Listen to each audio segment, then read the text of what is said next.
Welcome, ladies and gentlemen, to Take 5, where we talk sports, sneakers, and culture.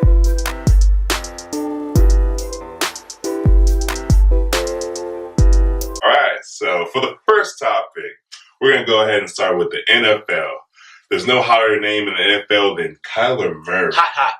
Too hot, scolding. Super hot fire. So the man just went from being a first-round draft pick in the MLB to thinking about pursuing a career in the NFL to now being the projected first overall pick. Yeah. FJ, what's your thoughts on Kyler Murray? Well, as you said, projected first overall pick. I mean, he's a trending topic. He's all over Instagram. He's all over ESPN. Kingsbury, I think he's going to take him number one. Now, do I think he should go number one? I don't, but that's not for me to say. You know, the Arizona, they need a quarterback, and I think he's going to struggle. But let me talk about why Kyler Murray is smart. Heisman Trophy. Yes. Like we said. Yes. Hottest thing going. Playmaker. You can't go to the MLB, fizzle out, and go back to the NFL 3 years from now. It doesn't happen. But like we see in Tim Tebow, you go to the NFL, you see maybe he'll be a 10-year quarterback, maybe he'll be a future Hall of Famer, but we don't know. So you go the NFL route, you get your bag, and if it doesn't work out, you have a backup plan. I fully agree. If you're projected not only first round pick but number one overall pick, why not go ahead and hit that now? What a great story. Cool. I was first overall pick. I had a couple good years, and now I'm an MLB All-Star. All right, so Reezy, Zion. Yeah, what's going on? Zion. Man. Woo, sheesh. Smart move for him to sit out the rest of the season.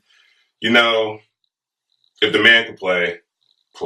Like, what does he have to lose? What does he have to lose, right? I mean, he's been the most hyped basketball player coming out of high school, college, since LeBron. Mm-hmm. He's going number one, essentially, unless someone randomly in these last month of college basketball makes their case to be the number one overall pick. And I'll add, even if he gets hurt again, he'll still go number one. He's going to get a multi-million-dollar shoe deal from somebody. Mm-hmm. Endorsements are coming in. The commercials are coming. What do you have to lose, Zion? Go out there and play, man. Do it for the love of the game, man. Like, he owes it to his teammates, right? Owes it to his teammates. Create a legacy.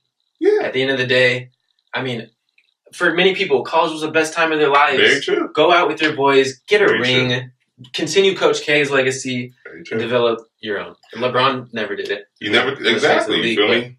Everybody has the chance to write their own, script, their own book. Zion, you've been the most polarizing thing in college basketball so far. Mm-hmm. Why not make March the most, memorable March Madness we've seen in years? Yeah. I think, him, Cam Reddish, and RJ Barrett, what they got going on is really special. I think he's just finished the year through and show the people what they got. So. Get your rings down. We can't wait to watch you play. You're going to get the bag regardless. So go out there and, see if you can get an NCAA championship. And Nike owes you, so sign with them. Yeah. Maybe not wear those Paul Georges, though. I don't know. You might want to reconsider that. I never really liked the Paul Georges. Yeah. I'm more of a Kobe guy. You said that. Oh, shout out to Kobe, man. So, all right, cool. All right, let's go and hit our third top. Let's transition over to the NBA. Okay. Warriors, been on top of the NBA world for the last 4 going on 5 years now. Yep. Trying to three-peat. Hasn't been done since Kobe and Shaq. Yep. This roster, the starting lineup, been argued to be one of the most talented ever. However, you look at the bench and stuff like that, not too great. Where do you think this current roster compares to the roster of 2018, 17, 16, 15? The first thing that stands out, our lack of bench, our lack of depth. The second thing that stands out is, if you're Steve Kerr, you're managing KD, his personality.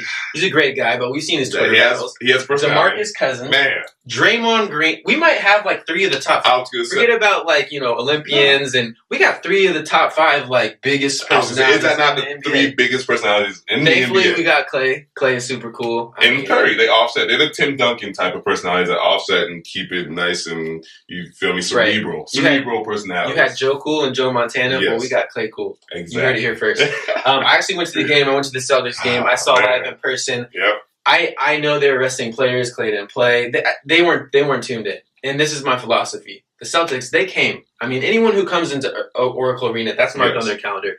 Kyrie was all up in Curry. He was making that a statement game. But going back to the roster, is it deep enough to make a championship run. Now, they did just sign Andrew Bogut. What do you think that was for? I think, they want a little more defensive presence. Their defense has been terrible. So with that, maybe there's going to be some team camaraderie that they're trying to rekindle from years past.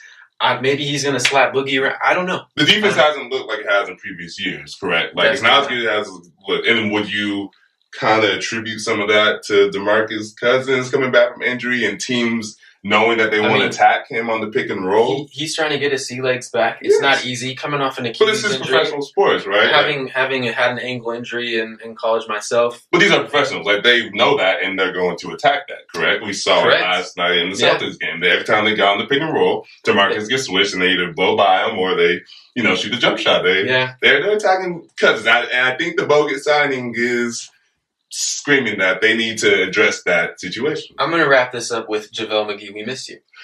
David West, Zaza Pachulia. We lost 3 big men from last year's roster. Do I think they have what it takes? I do think they have what it takes. They got the heart of a champion. You can never underestimate that. Yeah. But as you saw, Houston's still going to be a factor. Haven't beat them this year. And the East has gotten considerably better. So we'll definitely keep an eye on that. So, we got to take a quick break, but when we come back, we're going to hear our fourth topic, which is the culture part. Today, we're going to be hitting a little bit of music, so we'll get back to you right after these messages. Just to our next topic, 2 Chainz. New album, Rap or Go to the League, was executive produced by LeBron James. Maybe that's why they're not making the buzz.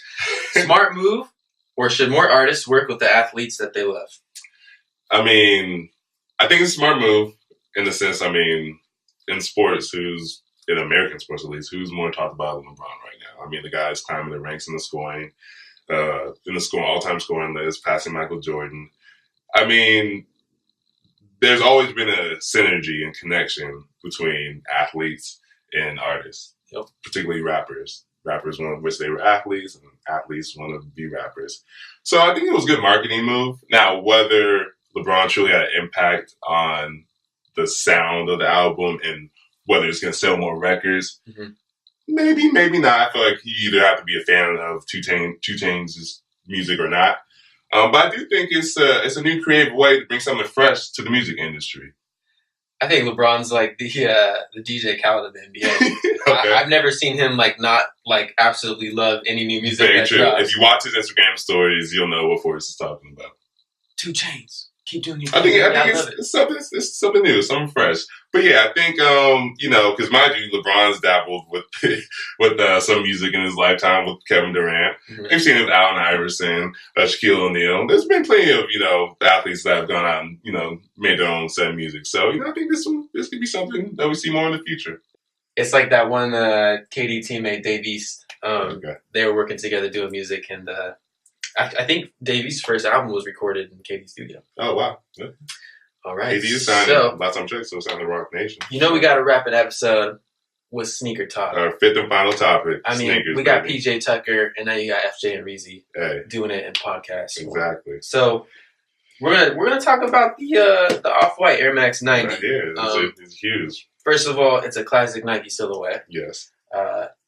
It was created the year that we both were born, so symbolic for our first shoe to review. Sentimental value to it. Reezy, what do you think about Virgil Abloh and what he's doing with Off-White? I think Virgil's doing a great thing. I love the sneaker. It's fresh, it's new, it almost has an inside-out type of feel. I've always been a fan of the Air Max 90. I own the pair myself, but this design really brought a whole new, fresh look to the sneaker. How do you feel about it? I love it. It's different. The whole writing, the letters on the laces on the side. This, we really haven't had an accessory. I think it's paving the way from potentially putting accessories on shoes. And we've seen them like Travis Scott with the lace. I don't know what you would call that, but I like it. I think it's cool, and I can't wait for more Nike Off-White stuff to come out. Next week, stay tuned. We'll have a new shoe, new topics. Exactly. More content. We're going to give people what they want. That's Reezy. That's FJ once again. Thank you for watching. Peace.